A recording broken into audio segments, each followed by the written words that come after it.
waited all winter for this. It's the biggest race we have all year long. The icons of this sport have all starred on its biggest stage. It's the great American race. Trust me. I won the Daytona 500. I won the Daytona 500. Pull them belts tight one last time, boys. Light the fire.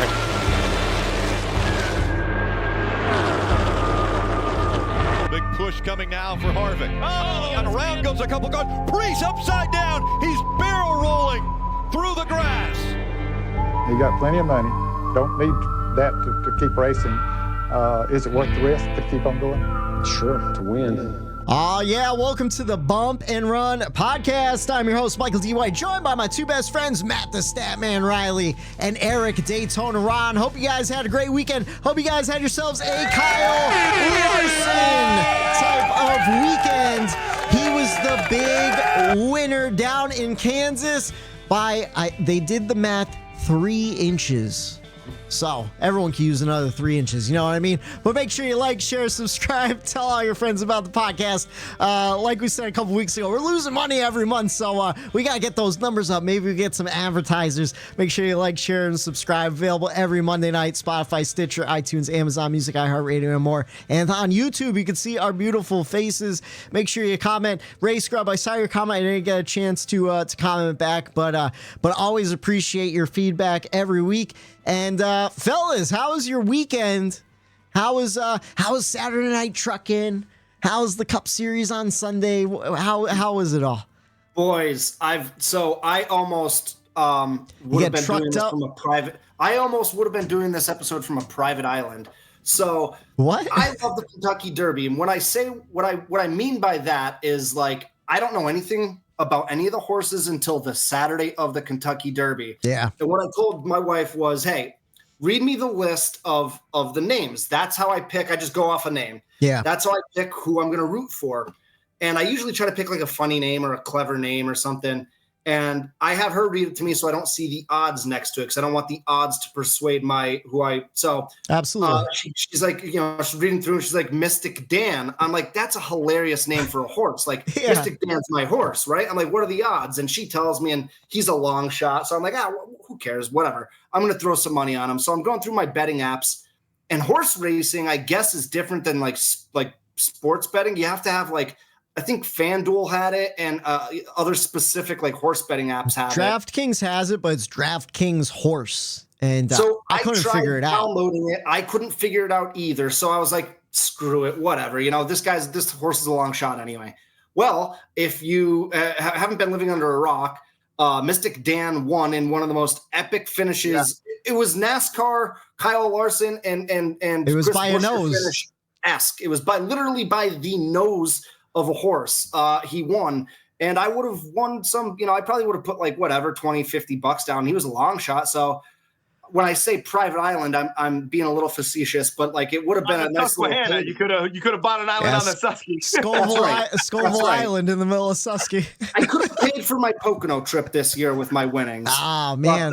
But, here we are. Did you see Larson's tweet? He said, Kentucky Derby, hold my beer. Yeah. And he put his finish. Yep. So did that Saturday, or that was, Saturday. And then that led into the Craftsman Truck Series. Great racing there. The UFC fights 301 was on. So I got a little tuned up on Saturday night. And so Sunday rolls around, right? And we have this baptism lunch that we have to go to. My wife is the godmother of the baby, right? So we're sitting at the table with the parents and the baby, and the parents, look at me and they're like, hey, listen, we paid for an open bar. No one's going up. Do you mind, breaking the ice and going up? And I'm like, oh my God. I had a long night Saturday night.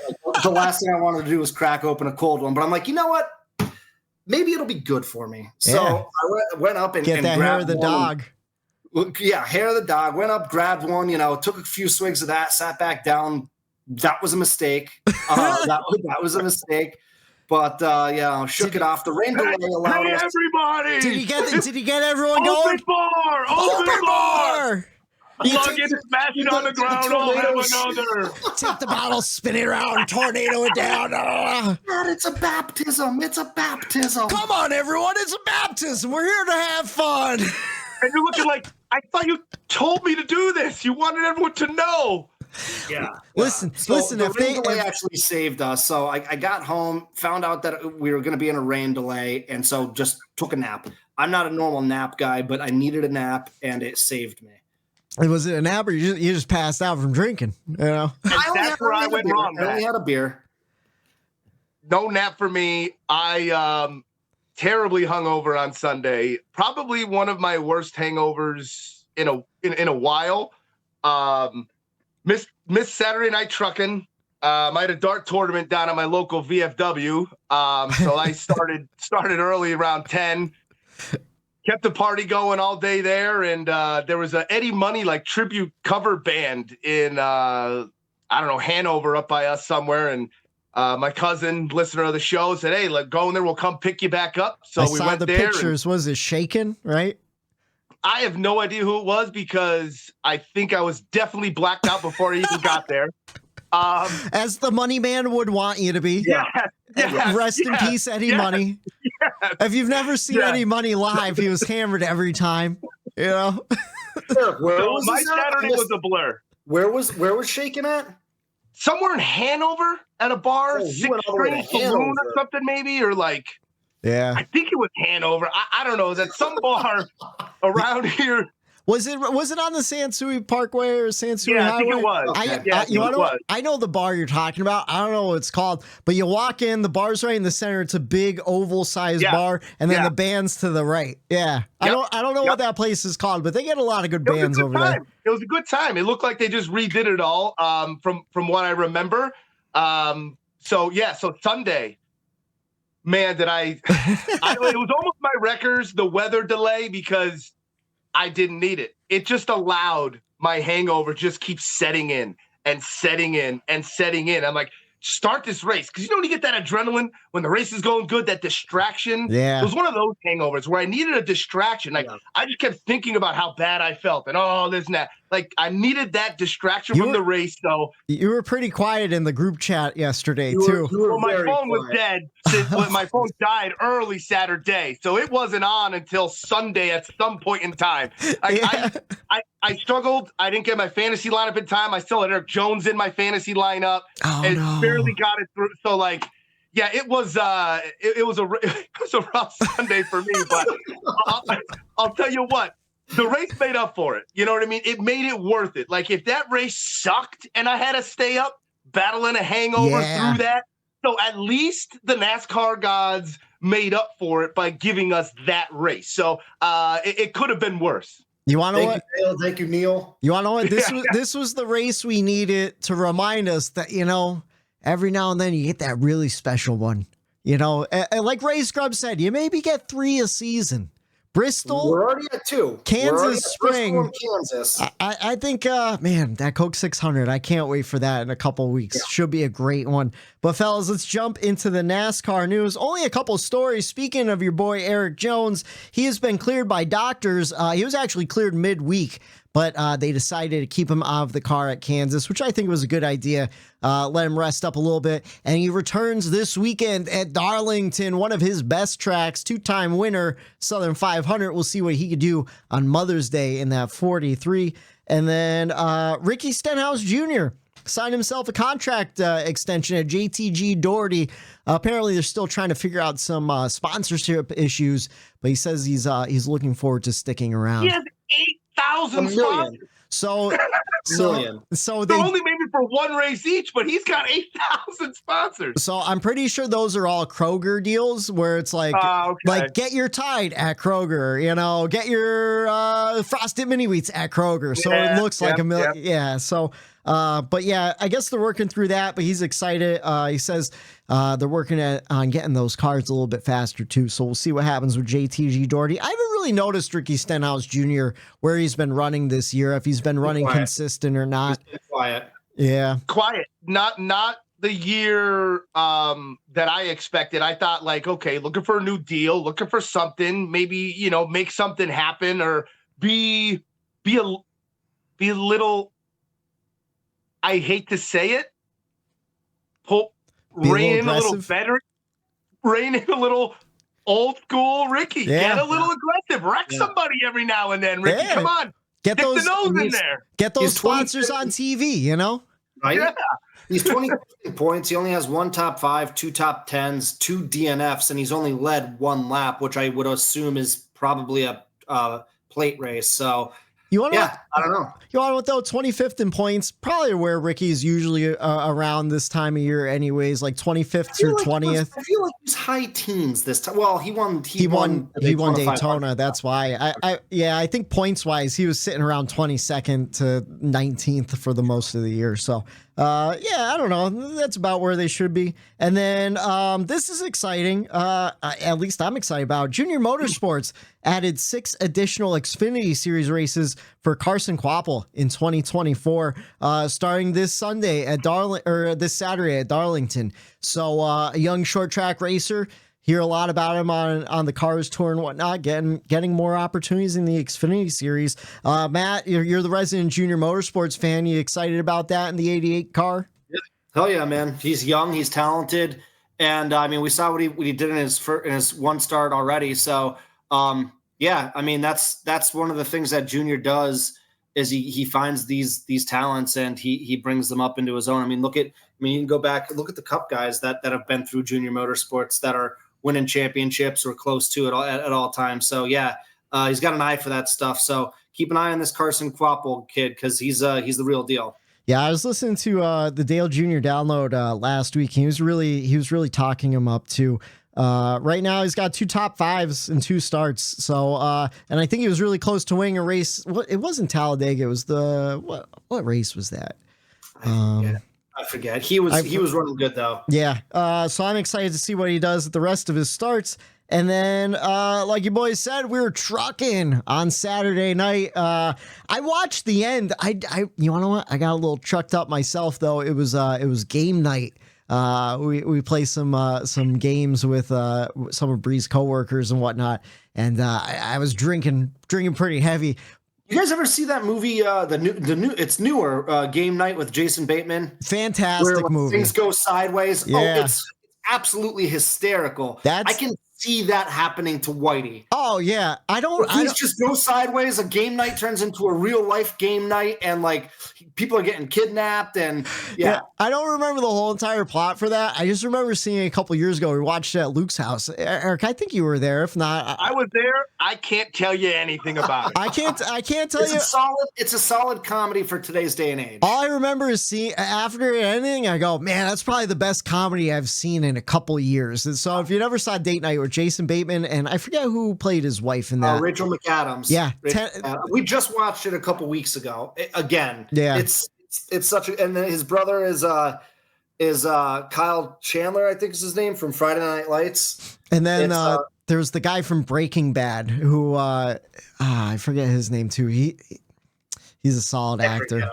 But it's so good. But yeah, no, I can see that happening to you in real life. Well, we were slaying dragons, little Dungeons and Dragons, but whatchamacallit. So we do some drinking while we're playing Dungeons and Dragons, and then I caught the end of the truck race. But honestly, I couldn't remember anything besides Corey Heim. Corey Heim getting the win. I feel like he dominated the whole thing, though. Really, right? Let me let you in on a little secret about the Craftsman Truck Series. The whole point is to not remember it by the end of it. That's true. Yeah, that's true. That's the whole point. That's how you're so right, dude. You're so right. Just kick back, throw some drinks down the old throat, and just enjoy whatever the hell happens on that TV screen. That's why they're mostly Friday night races. That way you don't have to worry about waking up for work in the morning like a Sunday night. It doesn't matter what happened. It's just the truck series happened. That's what happened. Or just trucking, what the baby. hell happened? Question mark. Craftsman Trucks. And then we got a little racing under the night sky on Sunday. A little racing under the lights. Kyle Larson leading 7 times for 64 laps. The race lasted 3 hours and 10 minutes and 42 seconds. We saw 7 cautions for 43 laps and 28 lead changes among 10 different drivers. Fellas, let's just jump into the race grades. I think I know where we're all going to be. Is it a collective? collective. Let's get 100%. all of us are on 100%. board, baby. I think somebody threatened me last night. Oh, I think it might have been Justin Pierce. I think he said if we don't all give that race an A+, I think he said he's not listening, or he threatened me some way somehow. It was A+.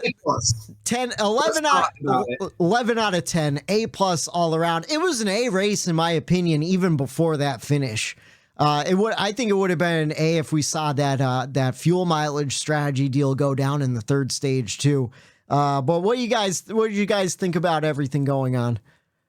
So, I mean, obviously that first stage might have been the best first stage I've ever seen. I mean, I know hindsight's 2020, but god damn it, like Chastain and Larson battled the entire first stage. Yeah. You couldn't walk away. Like, you couldn't walk away if you needed to.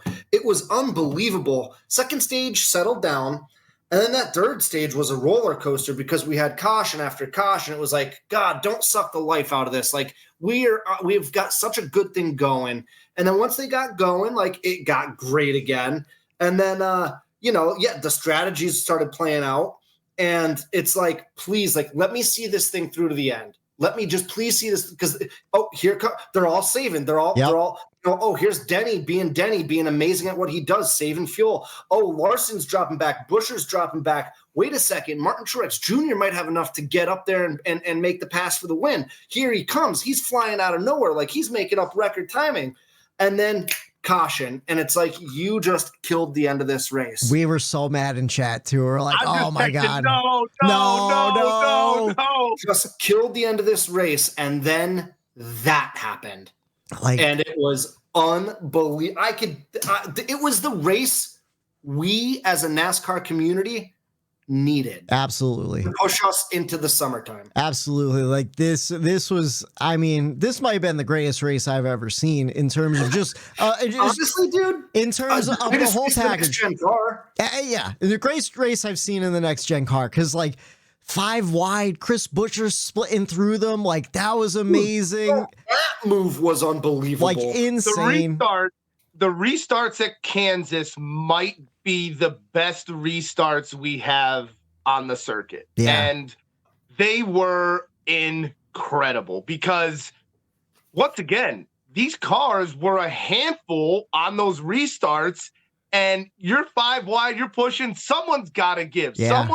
Someone's car isn't going to be able to stick on the bottom. They're going to wash up the racetrack. Someone is going to have to let up. And we saw a lot of that where someone checks up, and then what happens? 4 cars back is where the mayhem happens from that. But I loved, but all of that stuff, agree 100%. Another thing that I liked, you were able to visually see every pit stop, cars getting better. Yeah. And like, in a way, I almost wanted a little bit more cautions in that second stage because I wanted certain cars to adjust and get better because I knew it was going to make the racing better. And as the race went on, the racing just kept getting better and better and better. And like, to me, it checked every box that you need to check as a NASCAR fan. So anybody that there was nothing negative you could say about that race. It might have been the most consistent battles in the front 10 cars, and not even just the leader. We talked about them battling the whole time. The front top 10 there was not a time in that race where I don't think there was an exciting battle not happening. Yeah. There was always, the camera could go to a battle at any moment. They could find an awesome battle on the racetrack. My only negative to say about it is, God damn it, I wish we were there. Yeah. Yeah. That would have been a race where if it was so good watching on TV, but if you could pick the battle that you're like, I wish we were there. Like, we've seen all 3 of us have seen some really good races in person, but could you imagine? I've never been at a race, I don't believe, that good. That was, I mean, it must have been awesome to be there. It's an instant classic, like just an instant classic. From the battles in the beginning of the first stage, like, we got everything we look for in these races. We saw fuel strategy. We saw great battling for the lead, tons of passing. What was it? yeah, again, 28 lead changes among 10 different drivers. I know a lot of that was green flag cycle stops, but we saw 1, 2, 3, 4, 5 guys lead multiple times. A lot of good laps. Like just a 10 out of 10 race, and then that ending, man. And like you said, Whitey, I agree. Like even if it, like you said, okay, instant classic. That finish solidified it. Yeah. Guaranteed it as a classic, obviously. Closest finish ever. But I think if Truex ran him down and passed them, which gonna do. Yeah. Still, that finish would have solidified it as an instant classic. Yeah. Either way how that finishes, the finish solidifies it. It's still a grade A finish either way it goes. Yeah. So yeah, at first we were all like, oh no, we got robbed. We're gonna get robbed. Yeah. And then all of a sudden, like, wait a minute, we didn't get robbed. Yeah. No shit. Like, so to me, Kansas, regardless, it was gonna be the best race of the year for me.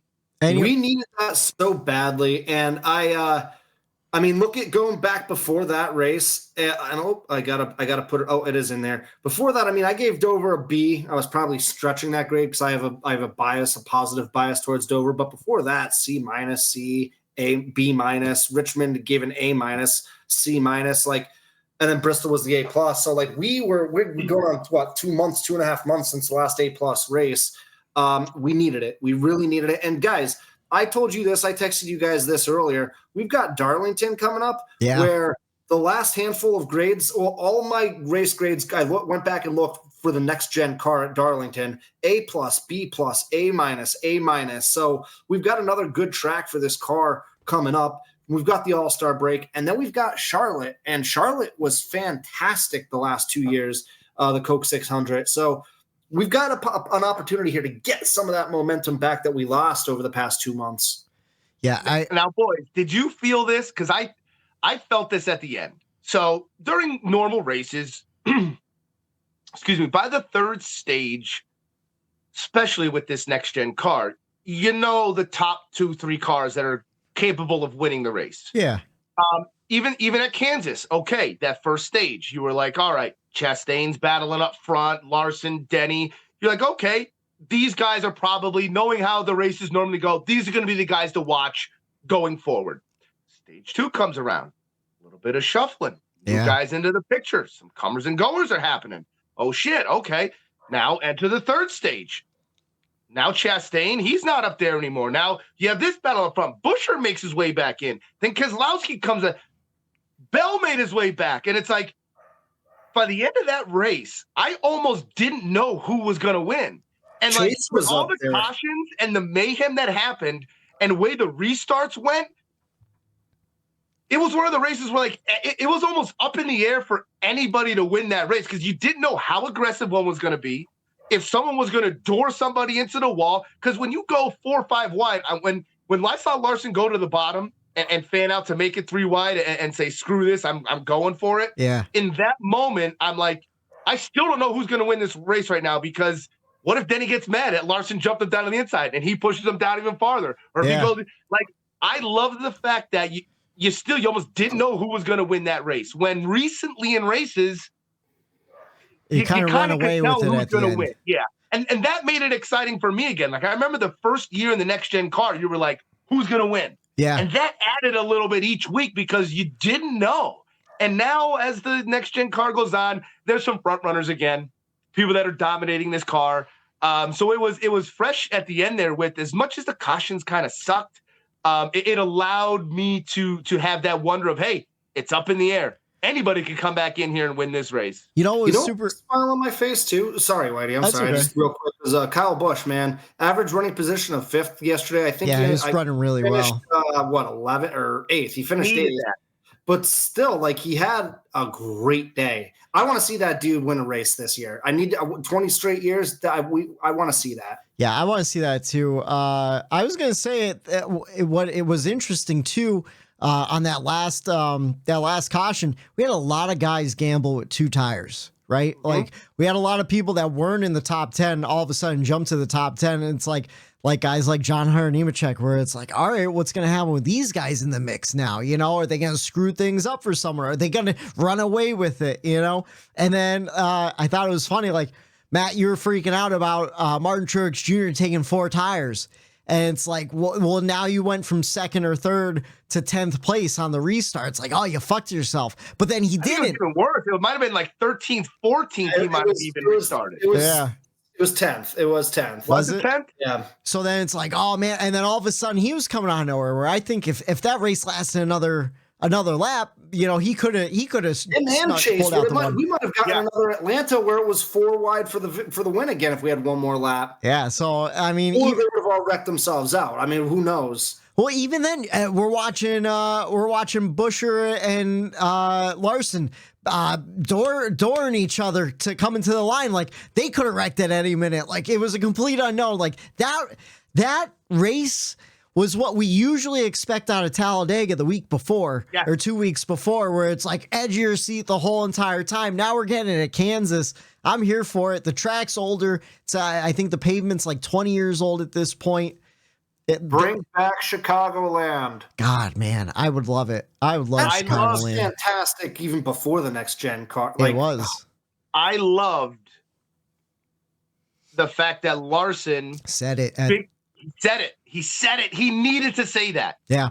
One of the biggest stars in our sport. He said, "Bring more 1.5 miles." How awesome did he say was that? this? I missed that. Yeah, no, he said it. He mentioned, he goes, "Come on, this car." He said, might not be here. He goes, 1.5 miles. He goes, "Let's go." That's what I'm talking about. So along those lines, and I'm like, we need people like him to say that. I forget. He said, what did he say? He goes, because he almost shit. He was like, he shit on. I forget exactly what he said, but it was along the lines of like, you know, this week we've been bitching.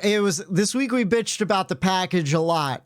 But at 1.5 miles, like I wish we need more 1.5 miles. Yeah, this car is awesome. Yeah. And it's true, it is. And that's the problem. Like this car came 2 seasons too late, where we already made the switch to all these road courses because the road courses were producing really good racing. You know, we talked about it. What was it? Not if it wasn't last week, it was 2 weeks ago, where NASCAR's just chasing their tail with this next gen car. You know, man. I mentioned on the teardown this morning too. I was listening to it on my way into work. It's same thing. You know, NASCAR's just going to chase its tail. Yeah, they know they have something. So what's going to happen next year? They're probably going to add more 1.5 miles. So I can almost guarantee it. What's going to happen? These cars are going to catch back up to the short tracks and the road courses. We're not going to have enough of them on the schedule, and it's just going to be a vicious cycle.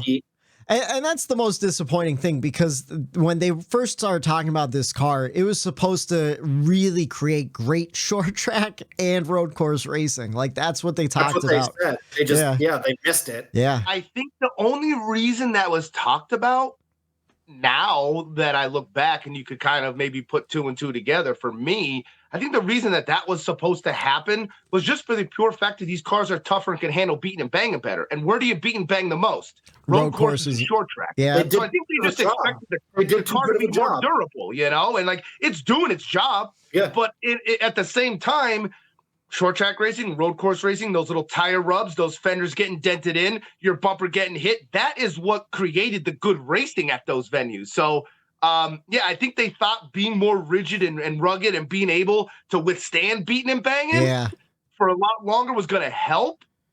And it kind of kills it a little bit. That's where my mind goes. Like I think on NASCAR and the engineers for this next gen car, they did this car is doing what it was intended to do, just too good of a job. Yeah, you know, it's too sturdy of a vehicle. It doesn't. I mean, the whole shifting thing like that needs to go. That needs to go. Like that is just ridiculous. Like to be able to shift out of a corner. An easy thing to do too. To like instead of a major gearing. Changes, just kind of like come on, yeah. I mean, I don't know, and that's why, like you said, Whitey, when you were mad, like when NASCAR, like do something. Just you know what I mean? Like let us know that maybe you're trying that out. Are you trying that out in the simulator? I don't know. You know what I mean? I don't know, but we're not gonna bitch today. We're not gonna bitch. No, today. We're positive this week because we got a great fucking race. But we do have to get a little negative because we got the checkers and wreckers. 3 wide for the lead. 1 lap to go. It's this week's checkers and wreckers. All right, and since we did a collective race grade as an A+, let's start with Matt for the checkers and wreckers this week. My checkers, so I mean everything. I could have, there's a million things to give checkers to, but my checkers goes to that camera angle at the start finish line. So usually, like when there's a finish that close, maybe it's because most of the time it's at like super speedways and they're going Mach 80, but like it's so hard to tell. Like you have to like squint and look and everything, but for whatever reason, I don't know if you guys picked up on it. Every angle I saw was like, oh yeah, Larson won. Like there's no doubt about it. There's no question. Like sometimes it's like, I don't know. But every angle I saw, like even Kansas has great camera angles. So yeah, I don't know. I gave my checkers to that. I like it, but I thought Chris Buescher won that race flat out. I had no idea that Larson got him. Really? Yeah, I was looking at Live. I called Buescher. Live. As soon as it happened, I go, Buescher got him. Yeah, I go, Buescher got him. Yeah. You know what got all of us? The crew. Mike Joy. Yeah. You know what got me? I called Buescher, looked up, the ticker had Buescher. Yeah. Yes. So like, and I saw someone tweet about like them rescinding it back. That is rare for them like to not go with what the final score ticker usually does. I'm sure it's done before. Yeah. But like, well, yeah, I called Buescher too at the end. It was obvious once they showed it. It's like, okay, they got it right. Like I agree with that. There's no controversy. What's NASCAR up to or anything like that, or like they stole one away from Buescher. Like it's clear as day. You know what? The eye test. I thought it was Buescher. Yeah. I thought it was Buescher too. But I agree. When they showed the still shots, it's like, oh yeah, Larson just barely got him. 3 inches, which is nothing on a car. Now, I think this is a good opportunity to kind of explain why, one, the scoring pylon showed something different than what the actual finish was, because there was a lot of controversy over it. I know Buescher and his crew, man, heartbroken for Chris Buescher. I feel so bad for them. For 30 seconds, he thought he finally won the race, you know? And like listening to his audio too, just like to deflate it, like, oh, they just called it back. The 5-1. He's like, how? We're on the scoring pylon. And he even hears when they how interviewed him after they interviewed Larson, like they went over to the pit and they showed Buescher there. It looked like someone had just shot his dog in front of him. It's like he was just like staring blank, like down at the ground, like. I think I was gutted for him, man. I thought he was going to start choking up and crying right there during his interview, because like it was just sad to see. Like that was a tough one. But so I did a lot of research, which was reading things on Twitter, and so the way that they calculate that finish, they have a camera that films 3,000 or no, is it 4,000 to 6,000 frames per second, right? Slow it all down. That camera is in a roped off area and never moves. And there's a wire underneath the track. And that's for the timing and scoring, right? I know a lot of people, even RFK tweeted a picture of the lines and how they weren't painted correctly. They were kind of crooked, the paint lines and everything. Doesn't matter. And the timing and scoring goes by the box inside the car. It's mounted in the same area of all of the cars, but it's not in the bumper. So it's in the back, right? I think it's in the back, or I think it's on the dashboard. Is it the right rear? Yeah.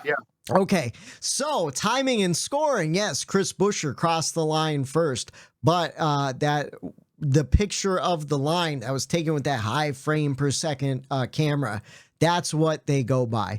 Timing and scoring had nothing to do with it. I heard a Moody caller on my way home from work. I was losing my oh my God, I was losing my mind. I was like screaming at the top of my lungs, Dave, hang up on this guy. He doesn't get it. But yeah, timing and scoring, the pylon, it runs a little bit different than the official finish of the race, and the picture is clear as day. And they even calculated it that he won by 3 inches.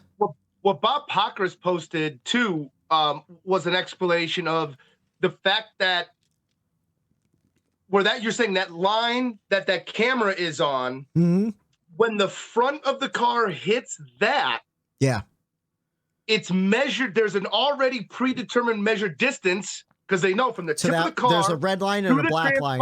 In the back, that is the distance. It takes a simultaneous picture. Yeah. To make up that difference. So like, I guess the painted checkered thing is there for almost show. It is. You know it's what for I the mean? fans to see. It's for the fans to see you cross. Yeah. And most of the time, a car's going to cross in front. Okay, he crossed the finish line.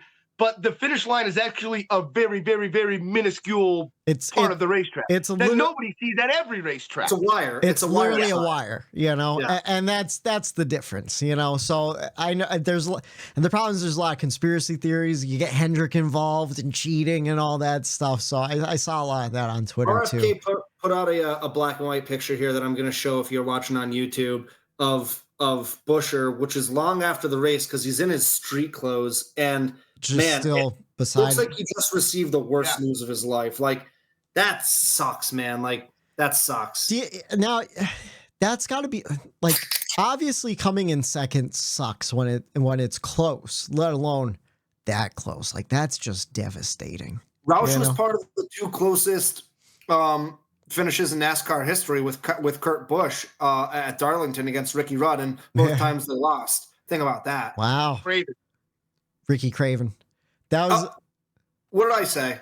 No, Craven won that race. But you said Ricky Rudd. Did I say Ricky Rudd? Yeah. Craven. Yeah, my bad. I mean, two Rickies around the same time. They were both racing. No, I was wrong. And Eric let me know it. Yeah. But what I just read it 8,000 times today, and that's like what he said. Like Buescher, when you showed me that, that is what it's going to be. Not only did you lose a race, but you just lost the closest race ever, so you're never escaping it. No. Chris Buescher will forever never be able to escape that. Yeah. Yeah. But man, what a finish it was for the fans. What a finish it was for the fans. But how about your records? What's your records for the weekend? So kind of like what we kind of talked about before. So first, my records was going to go to that caution at the end of the race because MTJ was about to make this move to win the race and take my fandom out of it. It was setting up to be an amazing finish. Yeah. And then it was going to be the fact that James Small went with 4 tires when everyone else went with 2 tires. And I thought that was the end of Marty's day there. So that was going to be my records. And then we got the unreal finish that kind of wiped away both of those things. So what do you do, when you have to go and find a reliable records? You look for the number 7. Oh, geez, yeah. Right? Like when all else fails for records, you turn to the number 7 because he's going to produce one for you week in and week out. And he sure as hell did this week where he claimed that a 7-time NASCAR Series Cup Series champion slammed on the brakes in the middle of the race. And by the way, Jimmy Johnson did check up, but it's because there was smoke up ahead. So instead of taking the blame and having the situational awareness like everybody else on the racetrack does, he slams in the back of Jimmy, ends both their days, or at least ended Jimmy's day. Did that end the 7's day too? No, he finished 26th. Yeah, he finished the race. But anyway, like he ended Jimmy's day, and then he blamed Jimmy for sitting on the brakes in the middle of the track, where it's like, dude, have the situational awareness. You were on his ass that whole fucking straightaway. Have the situational awareness of what's going on up ahead of you too. Like when you guys are driving on the highway, do you stare at the car in front of you, or do you have like the mindset to like watch what's happening in front of the car in front of you? Heads on you watch swivel, everything. eyes you on just stare at the car that's in front of you. Yeah, and he was obviously just staring at the car in front of him and smashed into him. And Jimmy was funny too because I heard it as a dig when Jimmy was like, yeah, like I'm setting myself up for my corner. He goes, the car's in front of me. He's like, I'm not going to run right behind them. I need to find my own clean air. So I'm setting up my own turn. I don't want to follow these guys into the turn because basically what did Corey LaJoie do to Jimmy? He just followed him into the turn. Like right on his ass. So Jimmy was basically like busting him like, dude, why are you following me that close anyway? Like, don't you want to get clean air or go high, like you don't want to be following me directly into that turn, you know? Because he doesn't know how. He doesn't know how. And it was kind of a little like jab, I thought. That's what I took it as, but you know. Now I would take it as that too because Jimmy was pissed. He jumped out of the ambulance and got back on track and stared him down as he was crossing over. So like, yeah, I don't know, man. He pissed off 7 times for sure. And honestly, like again, like what was he doing? You know? So I don't know. How about you, Eric? What's your checkers and wreckers for the weekend? I'll start with my wreckers since we're kind of talking about wrecking anyway. Some guy that I thought was going to cause a couple of wrecks on Sunday, Chase Briscoe.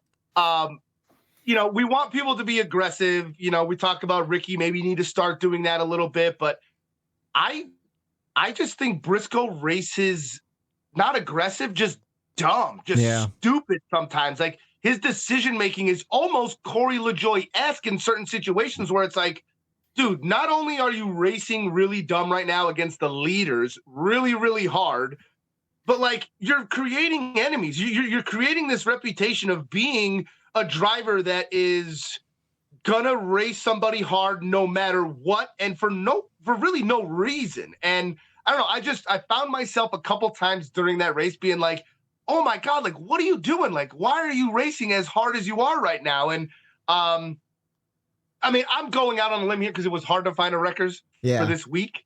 But yeah, I just thought, I mean, I feel like recently, like Briscoe, I've been saying it a lot. Like he's been having a little bit of run-ins with people. And, you know, I just think he needs to race a little bit smarter and situational during a race. I forget what race it was. Me and Jovav were going back and forth talking about how Briscoe was like a wild man, and I can't remember if it was that Bristol race or not. But one of the races recently, like Briscoe was throwing his car in deep, like real weird decisions. Do you know what I'm talking? Do you remember what I'm talking about? I think I brought it up then too. Yeah. So yeah, it is kind of a pattern for him. Do you think it's like overcompensating for where the equipment is? That's why it was like a reach. I think this is just my way of kind of leading into what my checkers is. I think it's overcompensating for sure because my checkers goes to Ford and RFK for the day that they had. Ford needed this day. Yeah. And to the point with Briscoe, the cars haven't been there. The speed hasn't been there. They need to get better finishes. And I think in a way with Gregson, what he would do all the time, or even LaJoie we talk about, when you're in these shitty cars, you have to overcompensate. You have to make these risky moves. So, I mean, I don't fully put it on him, but Ford, they needed that day big time. RFK, even though they didn't get the win, I still think it was a win for Ford. It showed they could run with the big dogs. Yeah. They could hang on the 1.5 miles. If we're going to go to these 1.5 miles, at least they know they have the speed. They could run. They could make the adjustments to keep up with the cars that have been dominating up to this point. So to me, it goes to Ford for my checkers just because they needed this moral boost, even though it's a sad, disappointing day in the RFK shop. You know, you wanted that win and it feels doom and gloom. Like to come in second, the amount of darkness that's probably hovering over that shop for a second place finish has got to be crazy. But they needed that. And I think this is going to continue. We saw it. What happened last year? Buescher and those guys didn't come on until later on in the season. They started rifling, wins off and everything as the season went on, and they kept that momentum. They rode that momentum. Yeah. What did Blaney do? Rode the momentum as you're going on. They step it up at the end. So to me right now, I'm going to keep a close eye on what this Ford camp does from this point forward, because I think we might see them go on a run here if they found something or caught up. They need to find something, man. You just mentioned Blaney, and Blaney and Logano have been non-existent. And I'm sorry. Last night they were non-existent. Blaney's usually there at the end, but even him, what we expect of them. Yeah, man, and they're just like, they're just definitely behind the 8 ball. So they need to find something.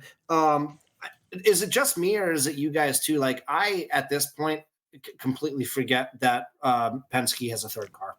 Yeah. A lot of times, unless Austin Cindric and it was a runs. Beautiful car. It was. Yeah. It was a nice car. Beautiful car. Yeah. And he just smashed it all up. And I like Austin Cindric too. It's just like, when is he gonna start performing? Like we're always talking about like the Ricky Stenhouses and the Austin Dillons and like.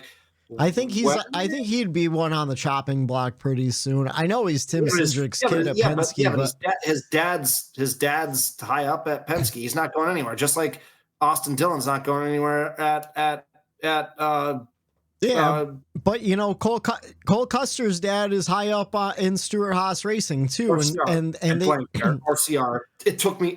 It's that beer I had yesterday at the baptism. It shaved a couple seconds off. RCR is what I was trying to say there. Well, so to my point though, Cole Custer, his family's really involved in Stewart-Haas Racing. What they say, like, hey, buddy, you got to go back down to the Xfinity Series. You know, where do we see Austin Cindric perform the best? Down the Xfinity Series. So maybe like. Yeah, maybe he's not on the chopping block in terms of losing his job, but I could see him moving back down. Right now, Penske doesn't have an Xfinity Series ride going on, but you never know in the future. It wasn't that long ago, man. That number 2 car was battling for every single win, every single race. Yeah, it is. I'll tell you what, though. A few seasons ago.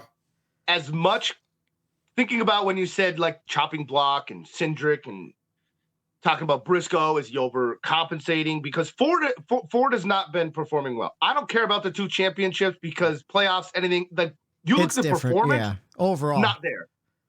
But there's one person that makes me say that I can't even say that because he seems to not be having an issue at all, and he drives a Ford, and he's been running excellent. Is Noah Gragson? Yeah.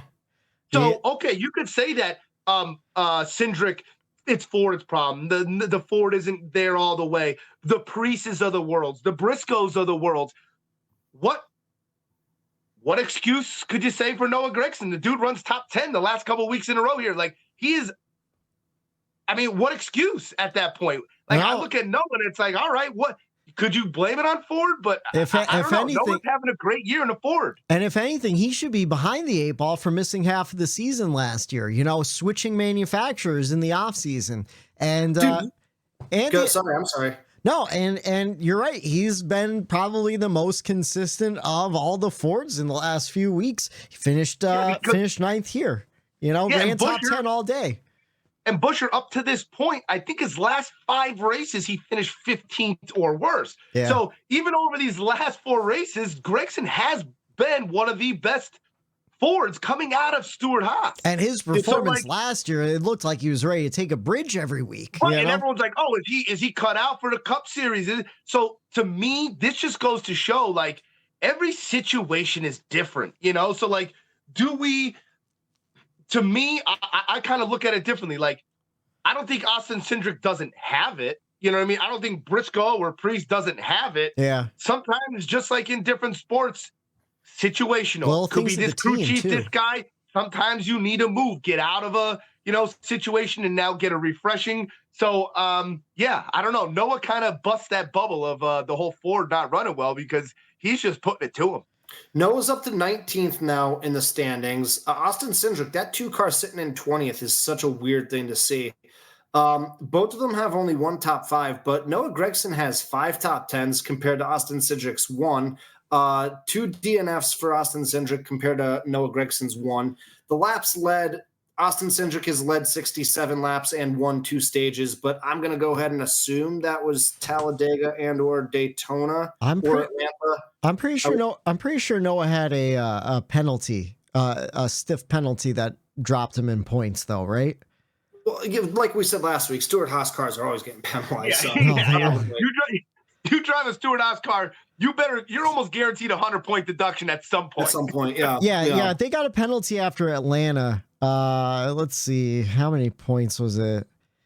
35 points. So add 35 points to that and see where he would be too compared to a race. They almost knocked him a race. Yeah. He'd still be where he is.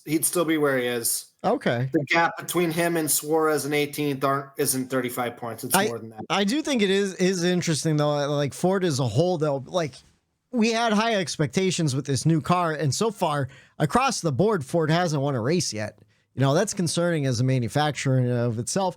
And even, you want to know what, as you guys are talking about it, I started thinking, like, who does Ford really have to put in one of those cars besides Austin Cindric right now? They don't have a whole lot in the pipeline besides, like, Reilly Herbst, right? I don't know. Who else I'm an idiot. The gap is 34 points. So, yeah, he would be up 1 spot. Okay. Still. Yeah, who are the Ford Xfinity drivers? Like, Herbst comes to mind, obviously first for me. Obviously, Cole Sieg Custer, is not but ready for anything. yeah, Cole Custer and Ryan Sieg. Ryan Sieg, he runs consistently in the top 5 in the Xfinity. I feel like recently he's always up there. He's got one top 5 in the last 10 races. Are you talking about I see his name. I don't know. He's just been around a long time. I feel like that name is recognizable. It's because he finished runner up in one of those races, so everyone was talking about him. Sammy Smith won that race, or no, not Sammy Smith. The other one, Sam Mayer. He won that race. Reilly Hurst Matt DiBenedetto's in the Ford pipeline. What's that? He goes, Matt DiBenedetto's in the Ford pipeline. Oh yeah. I think he's finishing out the rest of the Xfinity series with that team. I didn't put it in the NASCAR news though. He said he felt humbled after the last 2 years. You should. This is when he feels humbled. Well, now he feels humbled. Well, he should have. He should have felt humbled when he was in the Cup Series. Anyways, what should we call it? Is it my turn? Did I do checkers and wreckers? Did you do your checkers, Ford? Yeah. I did mine. Yep. All right. To your point, I'm going to add to the Ford love, though. I'm giving in my checkers to Chris Buescher. Not only was he running really well all day long, he had a pit road penalty that he had to come back from. Too many men over the wall. And then there was that silly thing with his, what should we call it? The tear-off, like, stuck to, which I don't understand why he didn't come down and pull it off. Even on the broadcast, they're like, why wouldn't you pull that off? Ended up working out for him, drove his way back up to the front. He was in third, right in the hunt before that Kyle Busch caution. And, man, just a heartbreaker for him. And then my wreckers, it was really tough to even find the wreckers, to be honest with you, because I thought everything about yesterday was great. You could give it to the rain. I'm giving it to a handful of cautions at the beginning of stage 3, just because it killed the momentum a little bit in that moment. Thankfully, we got it all sorted out and got the show on the road, and what a show it was. And that's all I have for checkers and wreckers. Anyone else stand out to you guys? We saw a lot of good guys run pretty well. Chase Elliott getting a third place finish, kind of a run he needed. He ran great. Yeah. Chase is on a heater. He's on a low key, absolute heater. Yep. Like they were saying, I mean, I don't know if it was like races or Kansas, but like he's finished top 5. He's on a top 5 tear right now. Good. Yeah. He's back to being chased. Like his average finish is like 3.5 or something over the last so many races, I feel like. I think I read that somewhere. He got that Texas win. You get that off your back, and then you just keep powering along, collecting points, trying to get stage points and stuff. And he definitely did that this weekend. I threw him in the fantasy lineup. I was thinking no one else was going to play him. I was trying to avoid some of the Toyota guys, which kind of worked out. I'll tell you what, Whitey. I picked Reddick. What the fuck happened to him, dude? I don't know. And you want really disappointed in his race. Well, and you want to what? He finished. Where did he finish? Real bad, 20th. And he got into the back of Austin Dillon, and I have no idea what happened in that accident. Like, I don't know if Austin Dillon, like, it looked like he washed up on the track and kind of fell back. Reddick had a fucking mountain of steam headed behind him, smashed into the back from him, turned that 3-car into the wall pretty bad, to be honest with you. That was on that final lap. They didn't show it on TV broadcast, but I saw it on Twitter. That took out a couple people there at the end. But, dude, like, yeah, I don't know. Wasn't he on a weird strategy at some point to try to make up some spots on pit road where? You want what? I think they just had a bad qualifying effort. To be honest with you, he floated around 10th to 12th, kept falling back a little bit. Got no stage points in stage 1. He finished stage 2 in what was it? I think he was the 8th position there. So I don't know. Yeah, I don't know. I thought the Toyotas were just going to dominate a little bit more than they did. But could this be because Ford did find something, and that's why there wasn't the normal like domination that like we could have predicted from, obviously the data that we've seen of the Toyotas here. I just expected more of all the Toyotas. I feel like so did I. Everyone did. I mean, they had heading into this race, they had unbelievable stats. And you want to know what? I think they had a really good solid day. They just weren't up front like we expected them to. Like listening back to last week, I was like, yeah, it's been a Toyota playground, and it really wasn't. Even like, what was it in that first stage? It was the Chevys. It was Kyle Larson, Ross Chastain battling it out, and then near the end of the stage, Denny Hamlin kind of made that comeback on his tires and stuff. And I mean, he finished 5th. Martin Truex Jr. finished 4th. Bell finished 6th. So that was a day Bell needed for sure. And like then, I said, in my race grade or whatever, I think the Toyotas benefited by some of the mayhem by getting back in. You know, that's what seemed like there's people that would go to the back and then like they'd get lucky caution to bring them back to where they were. Like Denny, where he screwed up on pit road. Oh no, I got to go to the back now. Well, guess what? Caution fell right in his lap. Yeah. So like there were a lot of like back and forth. Like it added to the race for me. Like, oh my God, someone's day is ruined. And then it's like, oh, here you go. You get something handed to you. Like, oh shit, they're back in it. Oh my God, this guy screwed up now. Oh, wait a minute. Caution. They're right back in it again. So like they were catching some breaks. I don't know how it happened. Do you guys remember how Ty Gibbs went a lap down? Was that a pit road deal? Did he have an issue on pit road or something like that? Because he was running top 10 and top 5 like all day long too. Yeah, I think he had an issue. And then he finished 32nd a lap down. And I mean, he definitely had an issue of some sort. Yeah. So, I expected more out of him too. Yeah, and then Bubba got wrecked out with one of those crashes too, right? Or no, did he finish the race first? Oh yeah, Bubba finished in 17th. I think he was involved he got in a something. wreck, but his car was fine. Yeah. Yeah. So yeah, it just 23-11 missed the mark a little bit. The other Toyotas were there, but man, just the Chevys, Chase Elliott, Kyle Larson dominating there. And then Chris Buescher in the mix, because Buescher was the only Ford in the top 10 besides Gregson in 9th. Oh, McDowell in 10th too. I missed him. Say, McDowell was up there at the end. That's a good run from McDowell too. McDowell needed that run too. Yeah. He's really bad in points right now. I think he was sitting at like 29th or something like that. That's why he was willing to give up his own life to win at Talladega. Listen, he's a man of God. He made peace with that. He knew he was going up if he died in that wreck. So. But yeah, let's see who else did run. I was surprised Ross Chastain finished in 19th after the run he had. He led 4 times for 43 laps.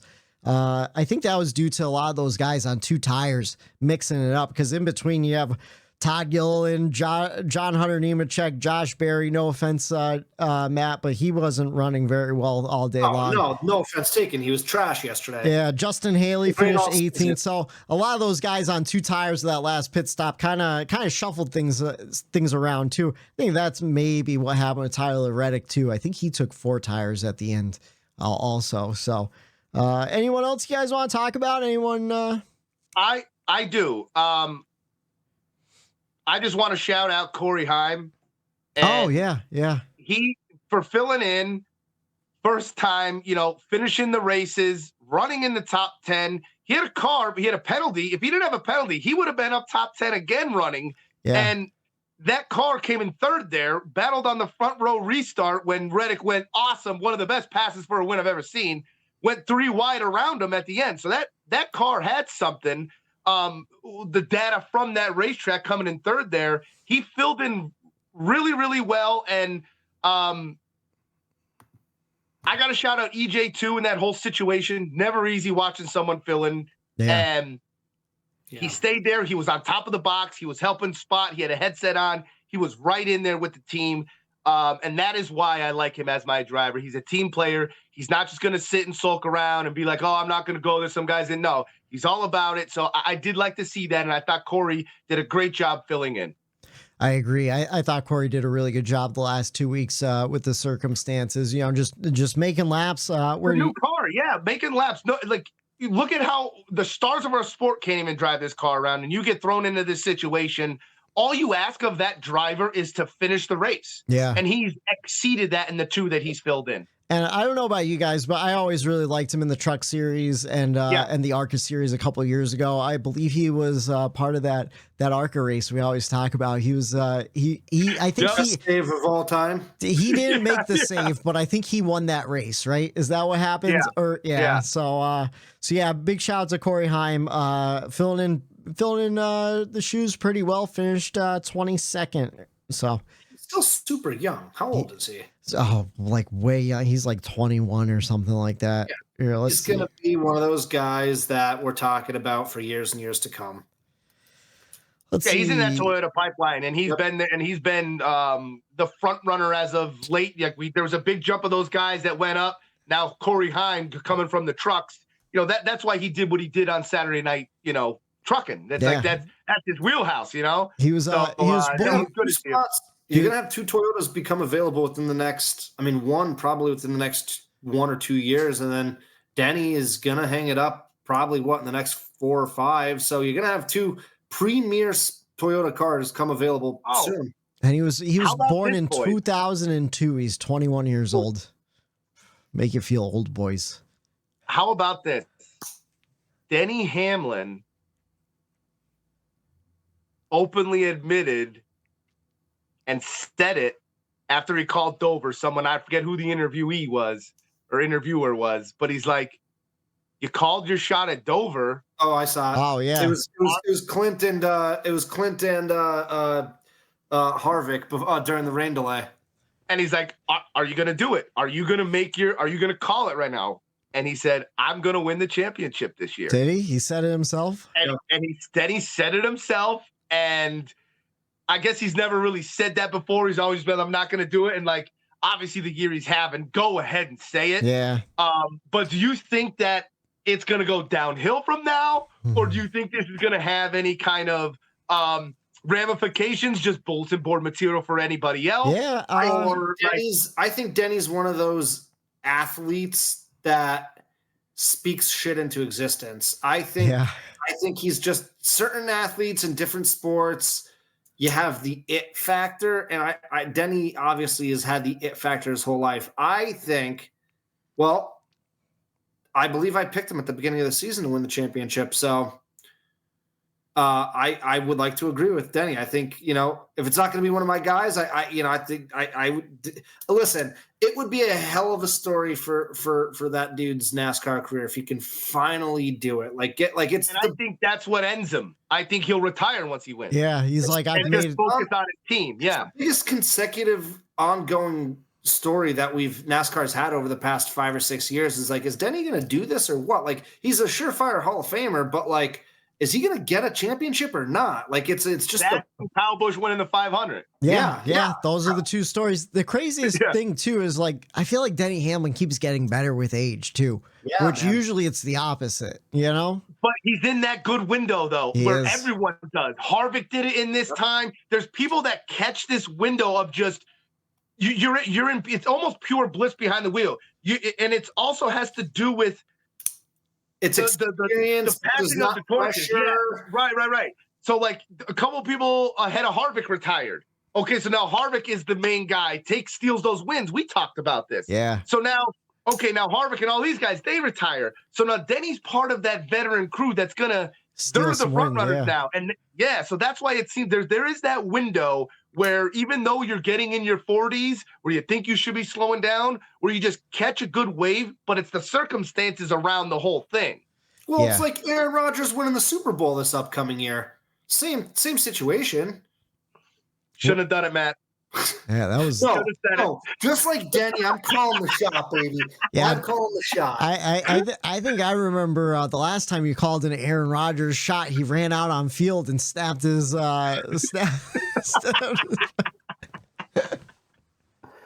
you bring that up? I thought we were friends. Anyways, everyone loves to talk about the winner on a Monday. Here on the Bum Run Podcast, we love to talk about the loser. We didn't talk about Kyle Larson much today, but we never do. We talked about the win. We talked about the finish, but we really didn't talk about him. Yeah, you want to know what? Kyle Larson led 7 times for 64 laps. He was battling all day long. But unfortunately, Jimmy Johnson got himself taken out by Corey LaJoie. He finished last. We mentioned that in the wreckers. And fellas, we have Marty, you gotta come back with me. Where? The next NASCAR Cup race. It's the weekend preview. And we're heading to Darlington, South Carolina. Mother's Day weekend. Trucks on track Friday, 7:30 on FS1 for the Buckle Up South Carolina 200. At this point, if you're not buckling up, do you need an awareness campaign? You know the risk. Boy. You know the risk at this point. Anyways, Xfinity on track Saturday, 1:30 on FS1 for the Crown Royal Purple Bag Project 200. Just got a shot of Crown in the back of the throat, made me choke. And Cup on Track Sunday, 3 p.m. on FS1 for the Goodyear 400.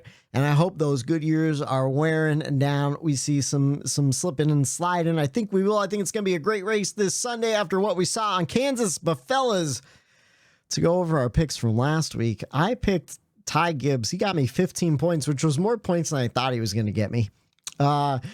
Eric, you picked Tyler Reddick. He got you 20 points. I apologize for that one. And then Matt picked one James Dennis Hamlin, got you a whole 50 points. Big time point get right there.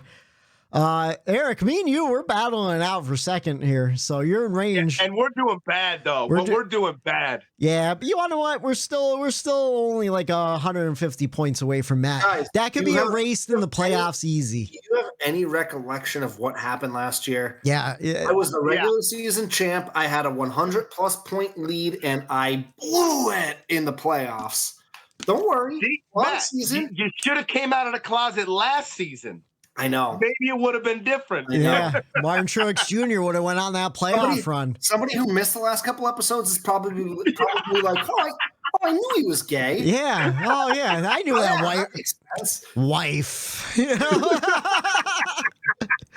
But I pick first. Darlington, man. Darlington Spring's a tough one for me. But you want to what? I'm going to go with the guy who I think we were all pulling for at the end there. One Martin Truex Jr. He won on Mother's Day before in the past. We'll see if he can do it again. He's been running really well the last couple of weeks. So give me MTJ at Darlington. And then Eric, you're up. All right. I'm just going to go with the theme of what my whole show was about here. Checkers and Wreckers involved Ford and RFK. And I'm wearing it on my chest right now. Shit. Brad Keselowski and them Hawaiian rolls. Hopefully he's wearing it because I have that shirt on. Gets to victory lane in Darlington. All right, I like it. We'll see if we can get it done on Mother's Day. Ford gets their first win across all 3 series in like the last 30 races, I think it is now. I'm sorry, I missed it. Who'd you pick? Brad Keselowski. Oh, okay. A lot of players on the table for you, Matt. Yeah. So no one picked LaJoy. That's interesting. That is, That's interesting. You gotta think though. Someone might check up in front of him. You gotta be careful. Yeah. My inner gut tells me William Byron. Yeah. Kyle Larson, Darlington. Denny. Denny at Darlington. Oh, it's going to be a veteran. Denny. It's going to be a veteran in my eyes. I think it's going to be someone that's been there, ran there, and like just. But there's Reddick that rips that high line. And but you know how much Denny loves a woman in black? Yeah. Denny does love a woman in black. But, I mean, when Ty Dillon is sitting there available for me to pick up. Does he run the 15 car this week? No, I don't know. I'm not overthinking this. I'm going Slick Willie. You're on Slick Willie 2 clocks? I like it. He should have won Darlington that one year. Fuck you, Joey Logano. Yeah, I was going to say, watch. We'll be congratulating that 22 come Monday. Yeah. Oh, man. If it's a Monday show, we have to congratulate the 22. We might have to push that for Tuesday and just go off the rails.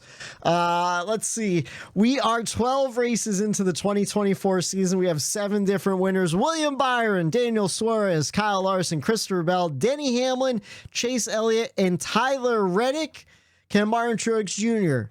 put his name on the list? Can Brad Keselowski get the first win for Ford? Will Ford sweep the weekend in all 3 series? We will find out. Or will Slick Willie 2 clocks get himself his 4th win of the season? We will find out this Sunday, 3 p.m. on FS1 for the Goodyear 400. And we'll break it all down for you right here next Monday night for Matt the Statman Reilly.